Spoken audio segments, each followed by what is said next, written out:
کراچی کا اجتماع تھا ستمبر میں، تو انہوں نے میرے لیے ایک چھوٹا سا خیمہ بنایا ہوا تھا کراچی والوں، تو میں وہ خیمے میں بیٹھا ہوا تھا، تو ایک نوجوان میرے پاس آیا کہ جی پاکستان کا ایک مشہور گلوکار ہے، اس کا نام ہے جنید جمشید، میں آپ سے ملانا چاہتا ہوں۔ میں نے کہا کدھر ہے؟ کہ میرے ساتھ ہے۔ میں نے کہا تم کیسے جانتے ہو؟ کہ میرا کلاس فیلو تھا۔ میں نے کہا لے آؤ۔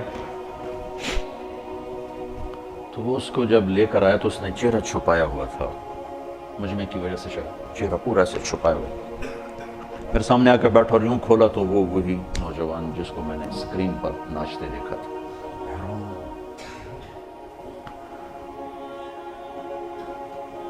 تو میں نے کہا آپ کا نام؟ کہا جی جنید جمشید۔ میں نے کہا کیا کرتے ہو؟ کہا میرا موسیقی سے تعلق ہے۔ میں نے کہا گاتے ہو یا بجاتے ہو؟ کہا جی میں گاتا ہوں۔ کہ یہ جو دل دل پاکستان ہے یہ میں نے گایا ہے۔ اچھا وہ تو بہت مشہور ملی نغمہ ہے۔ کہا جی وہ میں نے گایا۔ اچھا اس کے بعد میری اس سے کیا بات ہوئی 20 برس ہونے کو ہیں یاد نہیں، تاثر یاد ہے کہ اس نے آگے کیا جواب دیا۔ کہنے لگا میرا جی چاہ رہا ہے آپ بولتے رہیں اور میں سنتا رہوں، مجھے لگ رہا ہے جیسے کوئی میرے زخموں پہ مرہم رکھ رہا۔ میرا ایک اور دوست بھی ہے، میں چاہتا ہوں میں اس کو بھی لے کر آؤں، سلمان، وہ بھی آپ کی باتیں سن۔ پھر تھوڑی دیر بعد اس نے کہا میں ایک سوال کرتا ہوں۔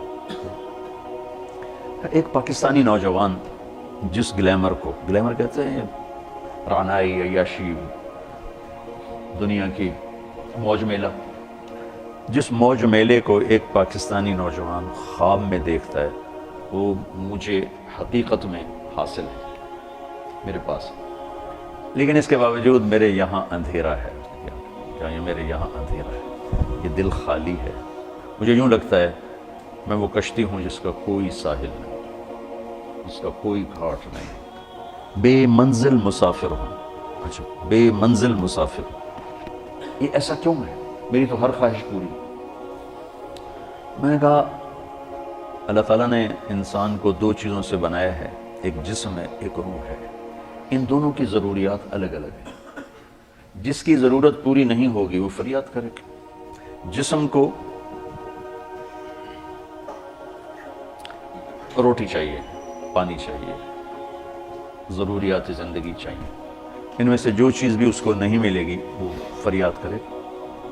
روح نہ عورت کو جانتی ہے، نہ روٹی کو جانتی ہے، نہ پانی کو جانتی ہے، نہ موسیقی کو جانتی ہے۔ روح ایک اللہ کا امر ہے جو صرف اللہ کو جانتا ہے، اسے اللہ چاہیے، اسے اللہ کا رسول چاہیے۔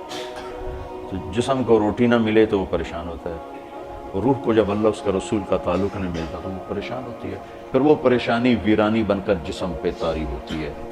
پھر ہم اس کو دور کرنے کے لیے اس سے اور بڑی عیاشی میں جاتے ہیں کہ شاید ابھی کچھ کمی ہے، وہاں اس کی بھوک اور بڑھتی ہے، وہ اور فریاد کرتی ہے، پھر ہم اس سے بڑی عیاشی میں جاتے ہیں، پھر اس کی بھوک اور بڑھتی ہے، وہ اور فریاد کرتی ہے۔ اس قسم کا مضمون تھا اس وقت، ذرا حسین سے تھا خدا صحیح۔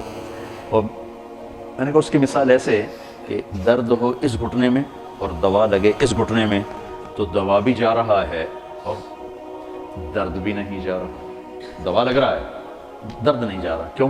جہاں درد ہے وہاں دوا نہیں، جہاں دوا لگ رہا ہے وہاں درد کوئی نہیں، تو آرام کیسے آئے گا؟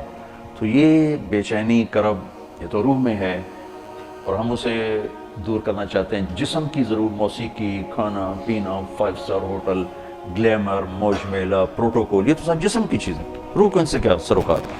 لیکن جس دن اسے غذا ملے گی ایک دم منزل بھی ملے گی، راستہ بھی نظر آئے گا، ساحل بھی نظر آئے گا، گھاٹ بھی نظر آئے گا، اور منزل مقصود کا بھی پتہ چل جائے گا۔ تو یہ ہماری پہلی ملاقات تھی اور میں نے غالباً کہا کہ آپ کچھ تبلیغ میں جانا شروع کریں، 3 دن لگانا شروع کریں۔ کہنے لگا میں کیسے لگاؤں؟ میں تو گاتا ہوں، ناچتا ہوں، ڈانس کرتا ہوں، تبلیغ کس منہ سے کروں؟ کعبہ کس منہ سے جاؤ گے غالب، شرم تم کو مگر نہیں آتی۔ میں نے کہا یہ تو دوا ہے، تو پہلے دن دوا کھانے سے آرام آتا ہے؟ مسلسل دوا کھاتے کھاتے کھاتے بیماری دبنا شروع ہوتی ہے اور اللہ تعالیٰ اسے ٹھیک کر دیتا ہے۔ یہ دوا ہے، تم شروع کرو، اس کو سوچو مت کہ میں ناچ رہا ہوں، گا رہا ہوں، چلو کوئی قبولیت کی گھڑی تھی اس نوجوان کی، اس نے 3 دن شروع کر دیا. یہ جمشید اس کا کلاس فیلو تھا. یہ اس کو سب سے پہلے سلام دعا، یہ تبلیغ میں لگا تو اس کو اپنا اس کا خیال ہے، اس کو ملنا شروع کیا. پھر ایک جگہ پر آ کر وہ رک گیا، آگے نہیں لے جا پا رہا، تو اللہ نے اس میں مجھے ذریعہ بنایا، مجھے ڈالا.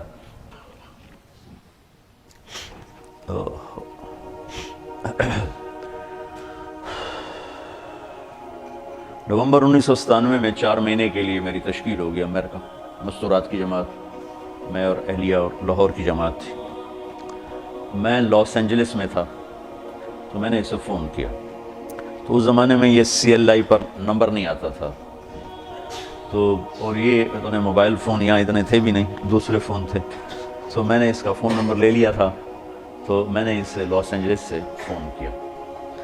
کہنے لگا آپ کہاں سے بول رہے ہیں؟ میں نے کہا میں امریکہ میں ہوں، لاس اینجلس میں. کہنے لگا نہیں وہیں سے ہوں. کہا قسم اٹھائیں، قسم اٹھائیں. میں نے کہا چھوٹی سی بات پہ کیسے قسم اٹھاؤں؟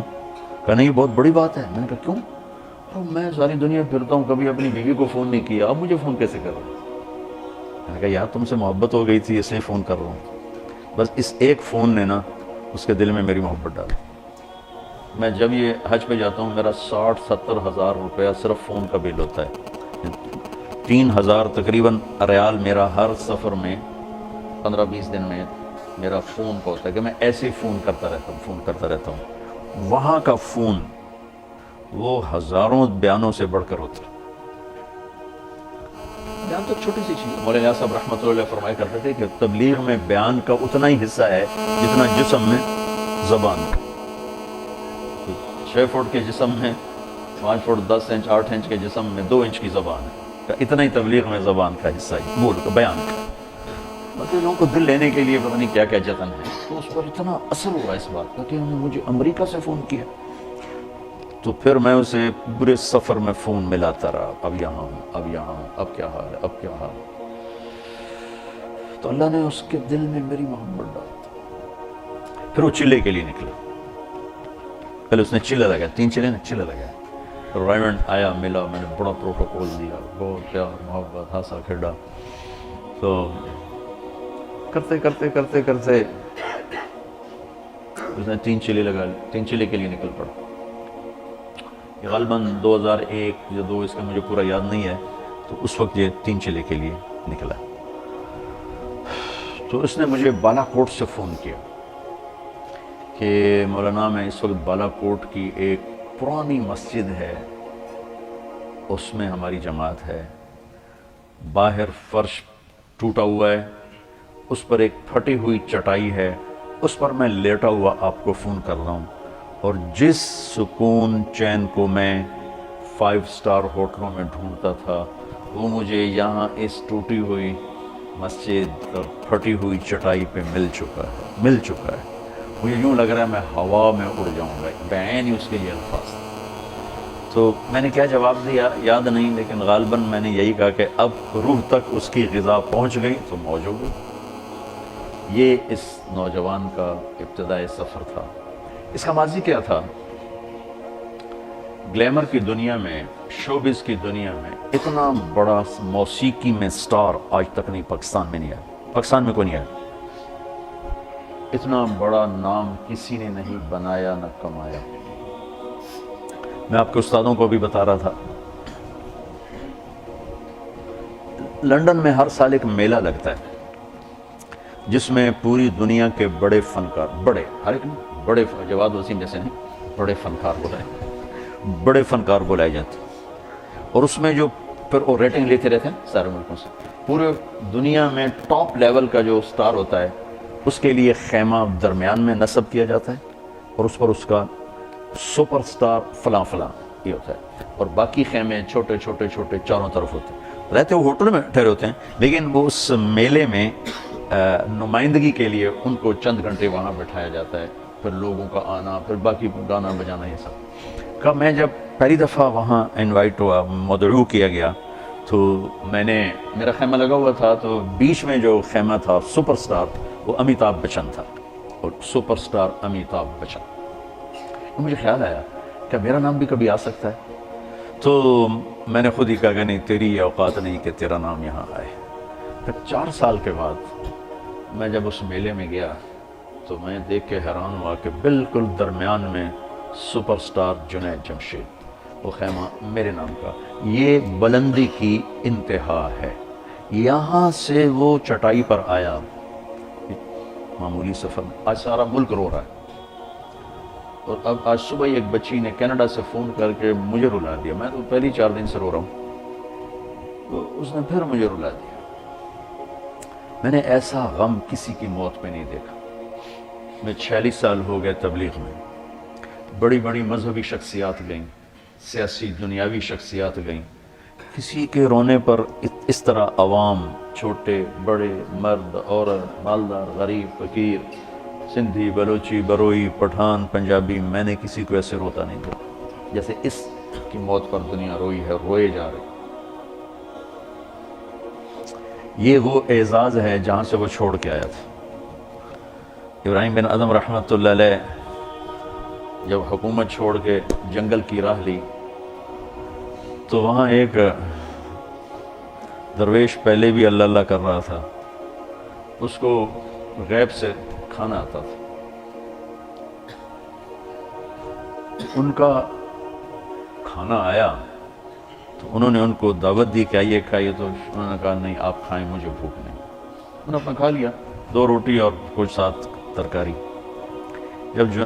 جب ابراہیم بن ادم کو بھوک لگی اور انہوں نے دعا کی تو پورا دسترخوان اتر آیا، بھرا ہوا۔ تو وہ درویش ایک دم بول اٹھا، یا اللہ میں تو برسوں سے پڑا تجھے یاد کر رہا، میرے لیے 2 روٹی اور سبزی، اور یہ آج آیا اور اتنا بڑا دسترخوان۔ تو کہتے ہیں میں نے یہ واقعہ پتہ نہیں کہاں پڑھا تھا یا کہیں سے سنا تھا، سند تو مجھے معلوم نہیں ہے، تو غیب سے آواز آئی کہ تم جھونپڑا چھوڑ کے آئے ہو، یہ بادشاہت چھوڑ کے آئے۔ تو ہر ایک کو اعزاز، انزل الناس منازلہم، انزل الناس منازلہم، تو اللہ نے اس کو اس کے منزلہ پر اتارا۔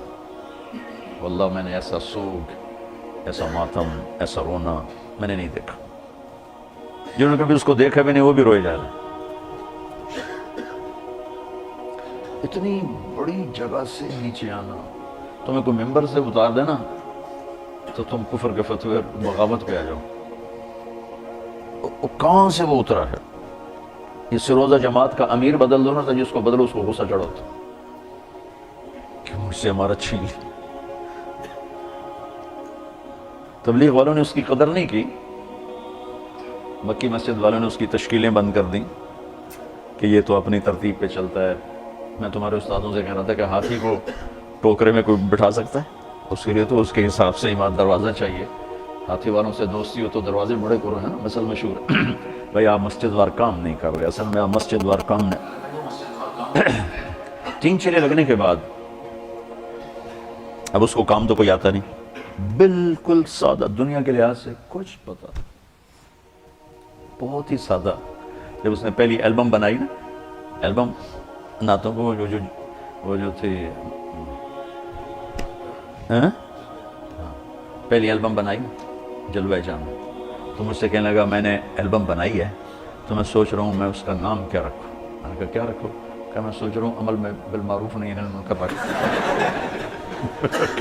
تیری عقل کو سلام، ارے بے وقوف، یہ کوئی رکھنے کا نام ہے؟ کہنے لگا پھر آپ بتائیں۔ میں نے کہا اس کا نام رکھو جلوہ جانا۔ تو انہوں نے کہا واہ اس میں تو موسیقی ہے، جلوہ جانا اس میں تو موسیقی ہے۔ تو اس نے پھر ساری اس کی جو البمز ہیں اس کے نام میں نے رکھے۔ جو وہ بنا لیتا پھر مجھ سے کہتا نام بتائیں، پھر پتہ نہیں آگے کیا کیا نام، سب نام میں نے اس کے رکھے تھے۔ بہت سیدھا تھا دنیا کے لحاظ سے۔ تو جب موسیقی چھوڑی تو کمائی ختم، اور کوئی ہاتھ پکڑنے والا کوئی نہیں۔ مکان بیچنا پڑا، بک گیا، کام نہیں چلا۔ تو مجھے فون کر کے کہا کہ مولانا صاحب آج میرے گھر میں اتنے پیسے نہیں ہیں کہ میں اپنی ماں کی دوا خرید سکوں۔ تو وہ اتنا بے بس ہو چکا تھا کہ اس نے کانٹریکٹ سائن کیا، حامی بھری، شیو کرایا اور لبنان پہنچ گیا۔ مجھے پتہ چلا تو سب کو دعا میں لگایا اور خود میں نفلوں میں لگ گیا۔ پتہ نہیں میں کتنی نفل پڑھتا گیا دعا مانگو نفل پڑھو دعا مانگو نفل پڑھو، غالباً کوئی 50 نفل میں نے پڑھے. بے قراری کی کیفیت، رونا ہے. ایسوں کو تو ذمہ ہوتا ہے مالدار لوگوں کے کہ وہ سنبھالیں، لیکن موسیٰ علیہ السلام کا فرمان ایک روایت میں آتا ہے جب اللہ ناراض ہوتا ہے تو پیسہ بخیلوں کو دے دیتا ہے، حکومت نکموں کو دیتا ہے، بارش بے موسم کی کرتا ہے. عموماً اس وقت پیسہ بخیلوں کے پاس. تو جب وہ وہاں پہنچا اور انہوں نے اس کو ہوٹل میں ٹھہرایا، ادھر ہم کچھ نہیں، اوپر والے کا نظام تھا. پتہ نہیں کیا چیز ذریعہ بنی. میں ایسے ہی دعویٰ کروں کہ میں نے دعا کی، میں نے نفل پڑھے، اللہ مجھے بڑے دعوے سے بچا. کہتا میں ہوٹل میں جب لیٹا تو میں بے قراری شروع ہو، بے چینی شروع ہو، نیند نہیں آ رہی، کروٹیں بدلتے رات کے 12 بج گئے اور میرے اندر آگ. آخر میں بے قرار ہو کے اٹھا، بیگ اٹھایا، کمرہ بند کیا، کاؤنٹر پہ چابی پھینکی اور سیدھا بیروت ایئرپورٹ پر آ گیا. اور پہلی فلائٹ جو مجھے ملی اس پہ چڑھ کے دبئی، اور دبئی سے پاکستان آ گیا. پاکستان پہنچا تو پرانوں کا جوڑ شروع ہو چکا تھا. پرانوں کا جوڑ تو مجھے بتایا دوست نے کہ وہ آ چکا ہے تو اس کو بلاؤ، ورنہ وہ سب اس کو گالیاں نکال رہے ہیں، تانے دے رہے ہیں، گولیاں مار رہے ہیں، تو اسے بلاؤ. تو میں نے اسے فون کیا کہ جوڑ شروع ہے، تم آ جاؤ. کہنے لگا میں کس منہ سے آؤں؟ میں نے کہا جو منہ تیرا اللہ نے بنایا اسے منہ سے آ جا. کہنے لگا اچھا میں آؤں گا. مجھے اندازہ ہو گیا کہ یہ نہیں آئے گا، تو میں نے اس کو فون کیا، سلمان اس کا نام. میں نے کہا سلمان ایسا کرو، اپنا اور اس کا ٹکٹ کروا لو اور اس کو بتاؤ نہیں، بس جب جانا ہے اس کو بتا دینا. تو اس کو لے کے آؤ اور رات کی فلائٹ لے کے آؤ، دن کی نہ لاؤ، اس نے دیکھا تو پھر ایسے ہی بدتمیزی نہ کرے. تو میں نے اگلے دن اسے فون کیا کہ آ رہے ہو؟ کہ مولانا میں نے بہت کوشش کی، ٹکٹ نہیں مل رہا، بکنگ نہیں ملی، اس لیے بہت معذرت چاہتا ہوں. میں نے کہا تیری بکنگ ہو چکی ہے، تم سلمان سے ملو، تمہاری رات 7 بجے یا 9 بجے کی فلائٹ ہے، وہ تمہیں لینے آ رہا ہے. آپ نے مجھے پھنسا ہی لیا، چھوڑا ہی نہیں. تو رات کو 9 بجے کے قریب وہ اترا لاہور ایئرپورٹ. تو میں نے اپنی گاڑی بھیجی، گاڑی پہ لے کر آیا. وہاں جوڑ میں ناول خان صاحب کے مکان پر ایک کمرہ میرے پاس ہوتا تھا. میں نے اس کمرے میں اس کو ڈال دیا. میں نے کہا تم نے یہاں سے باہر نہیں نکلنا، یہیں رہو، کمرے میں ہی رہو. ایک دن باقی تھا تشکیلوں میں، تو وہ دن کمرے میں ہی رہا. رات کو نکلا تھوڑا بہت ادھر. اگلے دن ہم گئے سیالکوٹ. تو بہت اس کا اکرام کیا، ہنسا کھیڑا، کوئی تبلیغ کی بات نہیں کی، کوئی یہ نہیں کہا شیف کیوں کرا دی، 3 چلے تم نے ضائع کر دیے، تبلیغ کو بدنام کر دیا. ایک یہ رخ ہوتا ہے. ایک ہوتا ہے کہ وہ نشہ پلا کے گرانا تو سب کو آتا ہے، مزہ تو تب ہے کہ گرتے کو تھام لے ساقی. تو واہ واہ واہ واہ، یا کوئی گانا تو سنا تو چل بھائی وہ شروع ہو جاتا. تو 5ویں دن جب ہم واپس آ رہے تھے تو وہ میری گاڑی کو چلا رہا تھا. کہنے لگا مولانا آپ نے مجھے دوبارہ پھنسا لیا، مجھے باندھ دیا آپ نے، اب میری پکی توبہ ہے. میں نے کہا ایسا کر ذرا اس کو مشہور کر تاکہ تیرا راستہ بند ہو جائے واپس جانے. تو میرا بیان تھا کولو تارڑ میں. تو ہم وہاں چلے گئے اور وہاں سے فارغ ہوئے تو ہم ڈائمنڈ کی طرف اس کو میں نے لاہور بھیج دی اور ایک دن پہلے اعلان کروا دیا اس سے کہ میں پریس کانفرنس کرنے جا رہا ہوں. تو بہت بڑی پریس کانفرنس ہوئی پریس کلب میں. تو اس میں اس نے کھل کے یہ اعلان کیا کہ میں اب موسیقی سے توبہ کر رہا ہوں اور آئندہ ملی نغمے بہت گائے گئے. اس نے بڑے زبردست ملی نغمے گائے، لیکن دل پاکستان کی جو مقبولیت ہوئی اس شخص کی زبان سے، آج تک کوئی ملی نغمہ اس کو نہیں پہنچ سکا. تو پھر یہ کراچی واپس گیا. اب اس کے پاس کوئی راستہ نہیں ہے، حیران پریشان ہے. تو یہ مسجد میں پریشان بیٹھا تھا. تو اس کا جو سہیل کا بہت بڑا احسان ہے اس پر اور میں اس کو سلام کرتا ہوں. وہ ایک چھوٹا سا تاجر تھا، کوئی بہت بڑا تاجر نہیں تھا، چند کروڑ کا اس کا بزنس تھا. تو اس نے اس سے پوچھا کہ جنید بھائی آپ پریشان کیوں ہیں؟ کہا گھر سے پریشان ہوں، کیا کروں، کہاں سے روٹی کھاؤں؟ ایک دکان بنائی، وہ چلی نہیں، کہنے لگا مجھ سے تو کوئی آ کے کرتے ہی نہیں خریدتا، تبلیغ والے بھی نہیں آتے، نیک لوگ بھی نہیں آتے۔ تو اس نے کہا میرا کاروبار ہے، آپ میرے ساتھ شیئر کرو۔ میرے پاس تو پیسے کوئی نہیں، کہاں سے آپ کوئی، آپ کے پاس کوئی پراپرٹی ہے؟ تو پھر کہنے لگا مجھے یاد ہے انگلینڈ میں ایک مکان تھا، میں نے کہا وہ بیچ دیں۔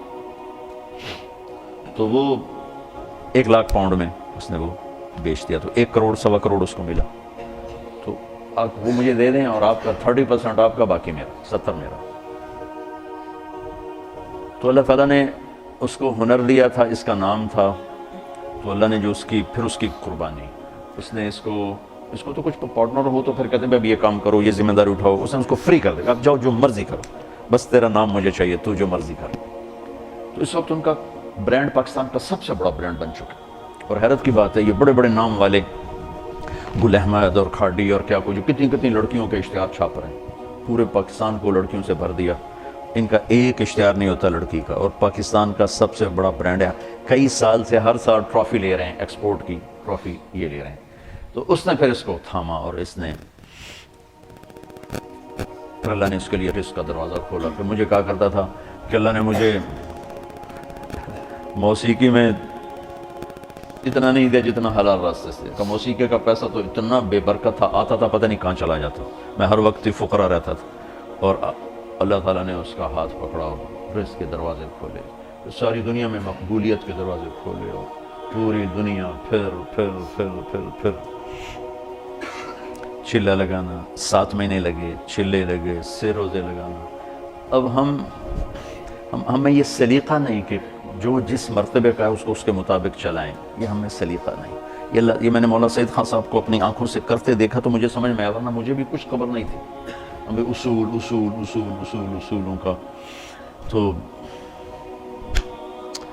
میرے نبی کا انداز یہ نہیں تھا، جریر بن عبداللہ کے لیے چادر بچھا رہے ہیں، ابو بکر کے لیے نہیں بچھائی، جریر بن عبداللہ کے لیے، جو یمن کے شہزادے ہیں، ان کو اپنی چادر پیش کی، اس پر بیٹھو۔ عدی بن حاتم کو سرانہ پیش کیا، اس پر بیٹھو۔ تو انزل الناس منازلہم میں ہم سے نا وہ پہچان نہیں ہو پاتی، تو ہم بڑے بڑے ہیرے ضائع کر بیٹھتے ہیں۔ پھر اللہ تعالیٰ نے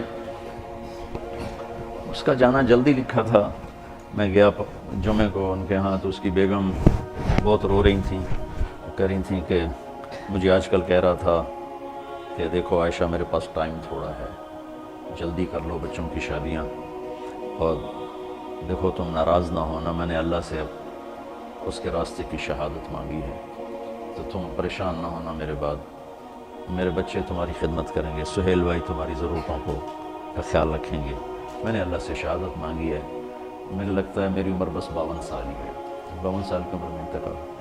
تو کہنے لگی میں نے اس سے کہا تیری ماں 75 سال کی عمر میں مری، تیرا باپ 80 سال کی عمر میں مرا، تو کیوں ابھی سے موت کر رہا؟ کہتا بس مجھے لگتا ہے میرے 52 سال ہی ہیں، لہٰذا پریشان نہ ہونا میرے بعد، اللہ تمہیں ضائع نہیں کرے گا، تمہارے بچے تمہاری خدمت کریں گے، سہیل بھائی تمہاری ضرورتیں دیکھیں گے۔ تو میں نے اپنے اللہ سے مانگا کہ میں اس کے راستے میں اپنی جان دوں، تو کہاں سے تقدیر نے اس کو اٹھایا، امریکہ سے انگلینڈ آیا، انگلینڈ سے کراچی آیا، کراچی سے لاہور آیا، تو لاہور تھا تو سعید چلے کی جماعت میں چل رہا ہے وہاں چترال، اس کا فون آ گیا کہ میری نصرت کے لیے آؤ، سہیل کو بھی اس کو بھی، تو تیار ہو گیا، ٹھیک ہے میں آتا ہوں، اور سہیل کو بھی اس نے تیار کیا، مجھے بھی فون کیا آپ بھی چلو، تو سہیل نے بھی کہا، میں نے کہا ٹھیک ہے آپ لوگ تو چلو، میں بھی دیکھتا ہوں اگر موقع ہوا تو میں بھی چلتا ہوں آپ کے ساتھ، میں تو کبھی چترال گیا نہیں، چلو آپ کی برکت سے میرا بھی سفر ہو جائے گا، کاش آپ میں سے کوئی بچہ مجھے اس جیسے اخلاق والا مل جاتا۔ میں تمہارے استادوں سے کہہ رہا تم سارا دن قرآن حدیث پڑھاتے ہو، کیونکہ تم سب میرے سامنے میرے بچے کو کچھ میرے بھائیوں جیسے مولانا عبداللہ صاحب جیسے میرے مولانا مفتی صاحب جیسے، باقی سب تو میرے چھوٹے ہیں، میں نے کہا میں دیانتداری سے کہتا ہوں میں تم میں وہ اخلاق نہیں، اپنے میں وہ اخلاق نہیں دیکھتا جو میں نے اس نوجوان میں وہ اخلاق دیکھی۔ تو سٹیج پر جب اداکار آتا ہے تو اس کے آنے کا جو وہ ہوتا ہے نا، اس کو کہتے ہیں انٹری، وہ اگر ایسی ہو کہ مجمع اثر لے لے تو پھر وہ چھا جاتا ہے۔ وہ آئے جواد وسیم کی طرح پیٹ نکال کے تو وہ کبھی بھی سٹیج پہ مشہور نہیں ہو سکا۔ تو ایک اداکار کا آنا یہ بڑا قیمت رکھتا ہے، ایک جب وہ اپنا اپنا پروگرام یا اپنا حصہ ختم کر کے جب نکلتا ہے پیچھے، ایک وہ بیچ میں کچا پکا بھی ہو جائے تو کوئی فرق نہیں پڑتا، لیکن اس کا آنا بھی ہونا چاہیے گرم جوشی کا اور جانا بھی ہونا چاہیے گرم جوشی کا، تو پھر بیچ کا جو کچا تاثر ہے یا تھوڑا جو ڈاؤن ہوتا ہے وہ لوگ بھول جاتے ہیں۔ تو پھر میں وہ اس کو تشبیہ دیا کرتا تھا، میں کہا جنید تیری انٹری بڑی زبردست ہوتی ہے، مجھے اتنے لوگ فون کرتے ہیں، کبھی کوئی ایسے گرم جوشی، کبھی کسی نے مجھے اتنی گرم جوشی سے کبھی نہیں کہا مولانا مولانا مولانا، چاہے دن میں 10 دفعہ فون کروں، اسی گرم جوشی کے ساتھ بول۔ یہ میرے والد مرحوم میں عادت تھی کہ وہ جس کو ملتے تھے آؤ جی ایسے کر کے ملتے، تو لوگ ساری زندگی یاد رکھتے تھے۔ وہ پہلی انٹری ایسی ڈالتے تھے، حالانکہ بڑے غصے والے تھے، لیکن پہلی انٹری ایسے آؤ جی تو وہ لوگ ساری زندگی یاد رکھتے۔ اب مجھ سے وہ ہوتا ہی نہیں ہے۔ ایک دفعہ ہمارا نائی، میں نے شاید پہلے بھی سنایا آپ کو، عبدالشکور مرحوم فوت ہو گیا، مجھ سے کہنے لگا مولانا صاحب تھوڑے دیرے آمن دی کوئی چس کوئی نہیں، آپ کے دیرے آنے کا کوئی مزہ کوئی نہیں۔ میں کہا کیوں؟ اچھا میں نے اس کو گھر بنوا کے دیا، اس کا سارا خرچہ میرے ذمے، اس کے بچوں کا، اس کی بیگم کا، اس کی بیماری کا، بچوں کی شادی کا، بچیوں کی شادی کا، سارا خرچہ میرے ذمے، سال کی گندم سارا میرے ذمے۔ میرے باپ نے ایسا کبھی نہیں کیا تھا، شاید کبھی 5-10 روپے دیتے ہوں اس طوطے کے، اور یہ سارا کچھ میں کر رہا ہوں، اور اب اس کے مرنے کے بعد بھی اس کا وظیفہ اسی طرح چل رہا ہے، میں نے اس کو بند نہیں کیا۔ لیکن گرم جوشی اور ٹھنڈے پن کا کتنا اثر ہوتا ہے۔ کہنے لگا مولانا صاحب تھوڑے دیرے آمن دی چس کوئی۔ میں کیوں؟ کہ جب میاں صاحب ہوندے یعنی میرے والد، تو جو ہی میں گیٹ پہ آتا تو دور سے کہتے آؤ بھائی عبدالشکور آ گیا، اتنا دے ہاتھ ہوندے آؤ بھائی عبدالشکور آ گیا، او بشیر آ 2 بندیاں دی روٹی لے آ، کھاتا زیادہ تھا تو 2 بندیاں دی روٹی لے آ، تو اس کو 2 کی بجائے، میرے باپ کا پروٹوکول کیا تھا، 2 کی بجائے 4 روٹیاں، ٹھیک، اور ایک یاؤ بھائی آؤ بھائی، میں یہ نہیں کر سکا، ٹھیک ہے۔ اور میں نے کیا کیا میں نے آپ کو بتا دیا، اب وہ سارا اس نے 0 کر دیا، اور میرے باپ کا یوں ملنا اس نے 100 کر دیا، اور کہنے لگا تواڈے کول آویدا ملن واسطے منہ تواڈا ایدے ہوندا مسافر تسی ایدے کر دے، تانوں کی ملنا۔ اس کو یہ دیکھو میری ساری خدمت اس نے کیسے 0 کر دی۔ یہ توجہ فرمانی ہوتا، توجہ کہاں سے ہے؟ وجہ، چہرہ میری طرف کرو، چہرہ، توجہ اپنے چہرے کو میری، اس لیے تو میرے نبی اذا التفت التفت جميعا، یوں نہیں کرتے تھے، یوں نہیں کرتے، یوں کرتے تھے پورا، اور یوں ہوتے تھے پورا، ایسے نہیں ہوتا تھا کہ یہ اتنا اثر ڈالتا ہے کہ میری اتنی خدمات اس نے ایسے کر دی، اور صرف میرے باپ کا یوں کرنا اس نے 100 کر۔ یہ جنید میں صفت تھی، کوئی انکار نہیں، ہر وقت بشاشت، کروڑوں روپے کماتا تھا، 1 روپے کی زکوٰۃ فرض نہیں، ایسے دیتا تھا، ایسے دیتا، ایسے ہر وقت اس کی جیب سے ایسے نکلتے تھے، اور اپنی بیگم سے کہا اب کہ دیکھو مجھے لگتا ہے میرا وقت قریب آ چکا ہے، تو میرے بعد ہاتھ نہ روکنا، اللہ کے واسطے خرچ کرتے رہنا، ہاتھ نہ روکنا۔ تو بچوں بڑا صدمہ دے کر گیا ہے۔ میں کہہ رہا تھا ایک شعر ہے بڑا پرانا قصہ پٹا سا، ہر کوئی اپنے مردے پر فٹ کر دیتا ہے، لیکن مجھے پہلی دفعہ یہ شعر بڑا وزنی نظر آیا اور بڑا بھرپور نظر آیا، اور اس شعر کا اگر کوئی مصداق ہے میری اس زندگی میں تو وہ جنید بنا ہے۔ بچھڑا کچھ اس صدا سے کہ رت ہی بدل گئی، وہ ایک شخص سارے شہر کو ویران کر کے، میں اس پر فٹا تھا۔ میں نے اور کسی شخصیت پر ایسا ماتم نہیں دیکھا، ایسا رونا دھونا نہیں دیکھا۔ میرے عزیزو دیکھو، میں تمہارا استاد تو کوئی نہیں ہوں، کیونکہ میرا پڑھانا تو ہوتا نہیں، تمہارے استاد بیٹھے، میں سبب ہوں اس سارے، اللہ نے مجھے سبب بنایا آپ بچوں کے جمع ہونے کا، یہ ایک سسٹم کا۔ زندگی اس امت کو مختصر ملی ہے، کام بہت بڑے ملے ہیں، اس میں سارے نہیں ہو سکتے، ایک ہی ہو سکتا ہے۔ ایک سے مراد ہے یعنی جو زیادہ اہم ہیں ان میں لگا جا سکتا ہے۔ ابو غدہ رحمۃ اللہ علیہ نے بھی اپنی کتاب میں لکھا ہے کہ علم لامحدود ہے، زندگی محدود ہے، لہذا سب کا احاطہ نہیں ہو سکتا، تو اپنے آپ کو اہم فالاہم میں لگاؤ، ایسی نہ ضائع کرتے پھرو، منطق کے پیچھے لگ گئے، فلسفے کے پیچھے لگ گئے، پتہ نہیں شعر و شاعری کے پیچھے لگ گئے، وہاں لگو جہاں کچھ کما سکو۔ آپ میری سب سے قیمتی متاع ہو، میرا اپنی معیشت پہ کوئی محنت نہیں، اس لیے میرا اس سے کوئی تعلق نہیں بن سکا۔ گھر میں میرا رہنا واجبی سا، میری محنت جو بھی ہے ٹوٹی پھوٹی محنت کا لفظ تو کہنا ہی توہین ہے، جو بھی گزری آوارہ گردی گزری، اب جیسے بھی گزری جوتیاں چٹکھاتے گزری، تو اب لوگ نا میرا سرمایہ ہو۔ اور جب آدمی کے پاس سرمایہ تھوڑا ہو نا تو وہ چاہتا ہے کسی اچھے کاروبار میں لگے تاکہ پروفٹ زیادہ ہو۔ جس فصل میں منافع زیادہ ہو وہ لگاتے ہیں، بازار میں جو سودا زیادہ بکتا ہو وہ رکھتے ہیں۔ تو جنید کی موت نے پھر میرے اوپر تبلیغ کی ہیبت طاری کر دی کہ ایسے ہیرے لاکھوں کروڑوں پڑے ہوئے ہیں، خانقاہ والے چل کے نہیں جاتے، مدرسہ والے چل کے نہیں جاتے، تبلیغ والے چل کے جاتے، جو انبیاء کی سنت، جو انبیاء کا شیوا ہے کہ گالیاں کھا کے پھر دستک دیں، یوں بیٹھنے والوں کو سننا، اصابعہم فی آذانہم اور وستغشوا ثیابہم، کون سنائے گا؟ کسی میں طاقت ہے؟ اللہ کے بندے نوح علیہ السلام نے 950 سال ایسی قوم کو سنا، تو اللہ نے تحفہ کیا دیا، کل عالمین کو چھوڑ کر آپ کو سلام پیش کرتا ہے آپ کا رب۔ بے طلبوں میں جانا، ایسے ہیروں کو ڈھونڈنا۔ تو میں کبھی تقابل نہیں کرتا، میں متعصب نہیں ہوں کہ میں کہوں بس یہی ہے اور کچھ نہیں ہے۔ جہاں سے ایک آدمی کو بھی فائدہ ہو رہا ہے اس کو بھی سلام کرتا ہوں۔ تمام دین کی محنتوں کی میرے دل میں عظمت ہے، قیمت ہے،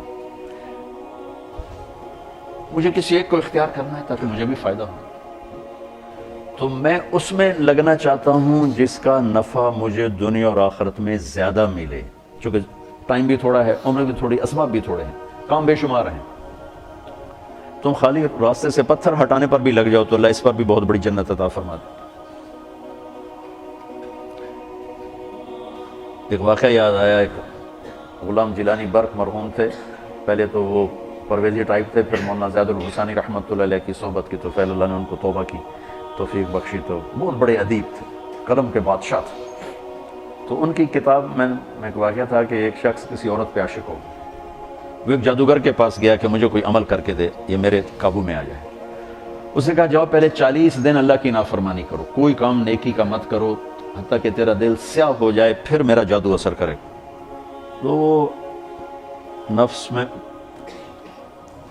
وہ کیا ہے، بیس العبد عبد ہون یضلہ، وہ ہے سب سے بڑا غلام، گندا غلام جس کو خواہش کھینچ رہی ہو۔ وہ کرتا رہا، 40 دن کے بعد اس نے آ کر کہا کہ میں نے کر دیا، اس نے عمل کیا، اثر نہیں ہوا۔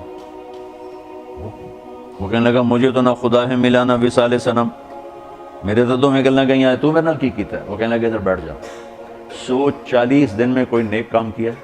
کہنے لگا کوئی نہیں کیا۔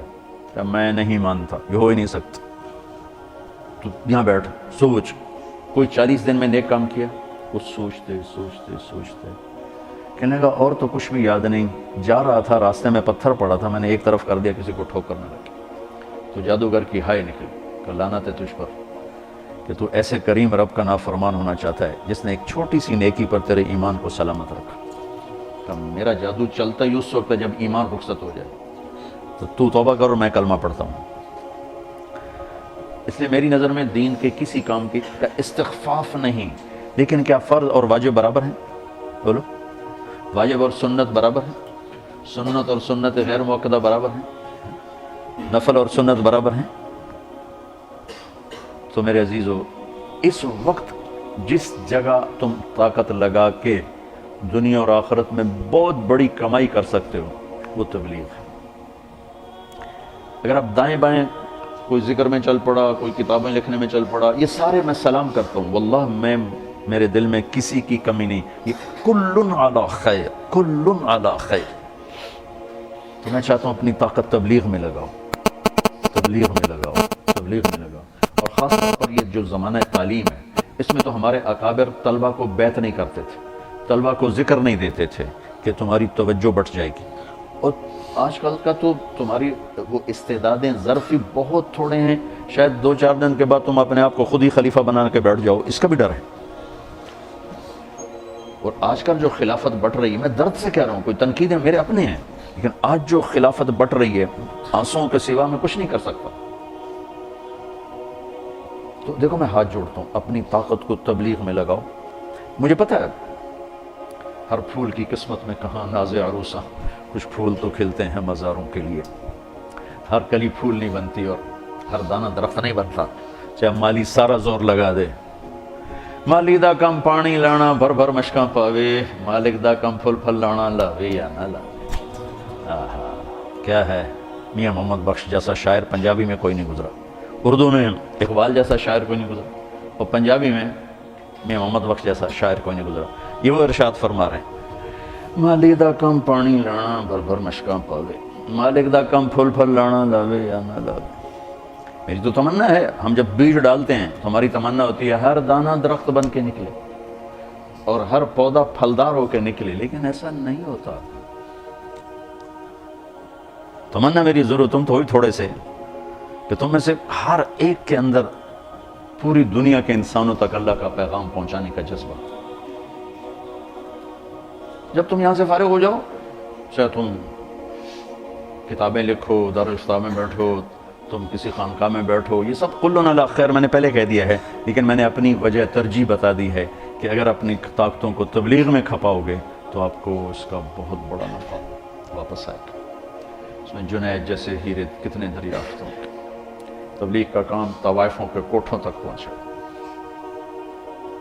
شراب خانوں تک پہنچا ہوا، افریقہ کے جنگلوں میں پہنچا ہے، جہاں کبھی جب سے سورج انہیں دیکھ رہا ہے اور چاند بھی حیرت زدہ ہو کہ ان کی جہالت کو دیکھتا ہے، جنہیں دیکھ کر زمین آسمان روتے ہوں کہ یہ کیا ہیں، ان کانگوں کے جنگلوں میں تبلیغ پہنچی اور اسلام پہنچا۔ علماء کی ایک محفل تھی سعودیہ میں اور تبلیغ والوں پہ برس رہے تھے، اہل البدع، اہل الجہل، اہل فلاں، اہل فلاں۔ ایک وہاں کیمرون کے عالم بیٹھے ہوئے تھے، وہ جماعت لے کر گئے تھے کانگو کے جنگل میں، جہاں پہلی دفعہ ایک مخلوق ہے ہزاروں سال سے آباد، ننگے رہتے، ننگے، اتنے اتنے قد، مرد عورت، سوئی چبھے یا سانپ کاٹے، علاج جنگل سے ہے، باہر کی دنیا کو نہیں جانتے، کھانا پینا جنگل ہے، جنگل کے جانور ان کی غذا ہیں، جنگل کے پھل ان کی غذا ہیں۔ پہلی دفعہ وہاں جماعت گئی اور انہوں نے 300 آدمی مسلمان کیے، جو اب 5000 ہو چکے ہیں، اور اب اور پتہ نہیں آگے کتنے ہو چکے ہیں۔ تو مولانا صاحب نے تھوڑی سی کارگزاری سنائی تو سارے علماء ایک دم محو حیرت ہو گئے، کہنے کہ بھائی ہمیں نہیں پتا تھا کہ یہ کام یہاں تک پہنچ چکا ہے۔ پھر اگلے سال ایک ان میں سے ان کا سردار حج پر آیا تو اس نے ان سارے علماء سے ان کو ملا کہ یہ اس کا ثبوت ہے، یہ حج کے لیے آیا ہوا۔ میرے عزیزو، باغباں کی تو خواہش ہوتی ہے کہ ہر غنچہ کھلے بھی، پھلے بھی، پھولے بھی۔ میری تمنا ہے، میری درخواست ہے، سب کی قدر، سب کی عظمت، واللہ میرے دل میں کسی کی کمی نہیں ہے۔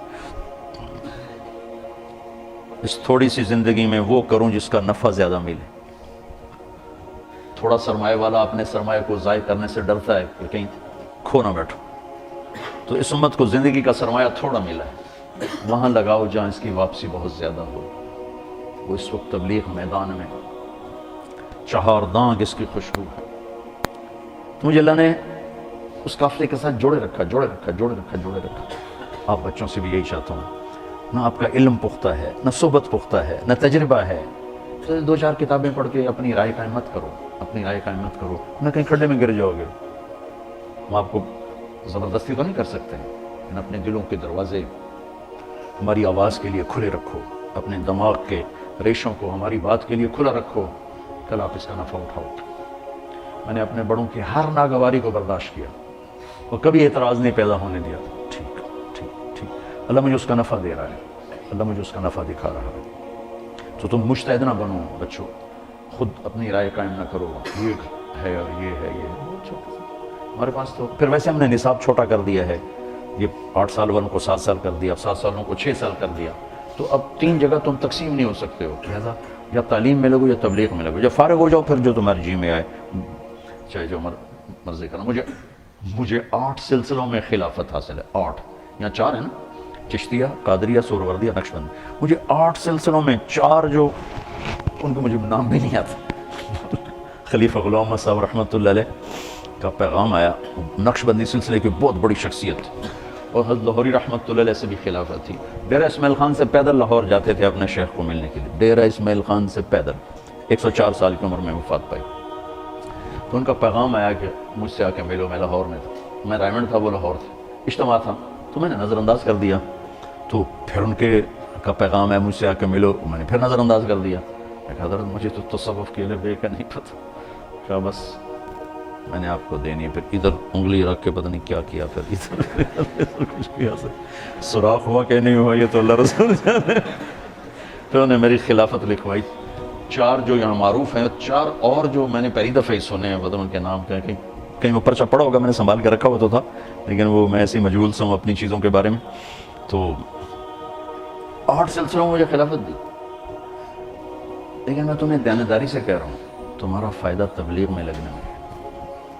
مولانا یوسف لدھیانی صاحب رحمۃ اللہ علیہ نے مجھے خلافت دی, اور میرے لیے جو سب سے بڑی باعث برکت ہے نا, وہ سید نفیس الحسینی شاہ صاحب رحمۃ اللہ علیہ کی نسبت. تو بچوں آگے فقیرانہ اے صدا کر چلے, میاں خوش رہو ہم دعا کر چلے. کرنا نہ کرنا تو آگے تمہارا کام ہے, بتانا ہماری ذمہ ہے.